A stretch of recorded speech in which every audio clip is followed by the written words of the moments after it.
దేవునికి స్తోత్రములు. అందరికీ క్రీస్తు నామమున వందనములు తెలియజేయుచున్నాను.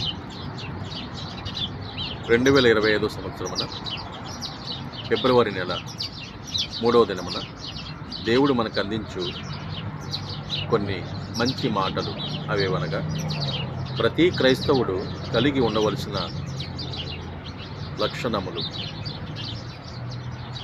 కనిపెట్టు, కలవరపడకు, ప్రార్థించు, పట్టు విడువకు, నిరీక్షించు, నిరుత్సాహపడకు, ఎదురు చూడు, ఎదురించకు, అర్థం చేసుకో, అపార్థం చేసుకోకు, విధేయత చూపు, విసుగు చెందకు, ధైర్యముగా ఉండుము, దిగులు పడకు, ప్రేమించు కానీ పాపము చేయకు, ఆలోచించు, ఆవేశపడకు, అందుబాటులో ఉండు, అపకారం చేయకు,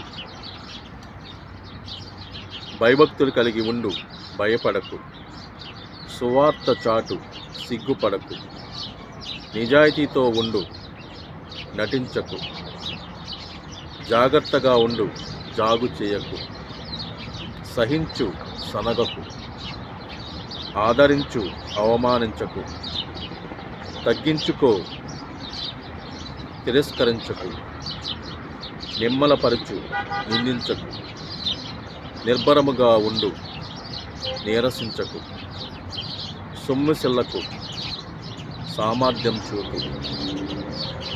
దేవుడు మనకు అందించిన ఈరోజు వాగ్దానము యోహాను సువార్త 14వ అధ్యాయము 1వ వచనము మరియు యోహాను సువార్త 14వ అధ్యాయము 13, 14 వచనములు ఇలా రాయబడి ఉన్నది.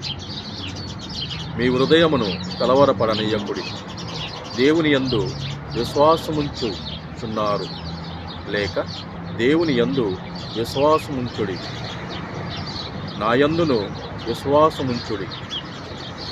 13 మీరు నా నామమున దేనిని అడుగుదురో తండ్రి కుమారుని యందు మహిమపరచుటకై దానిని చేతును.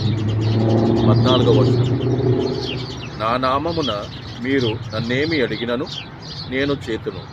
ఇంతటితో ఈ పరిశుద్ధ వాక్యములు తండ్రి దీవించునుగాక. ఆమేన్.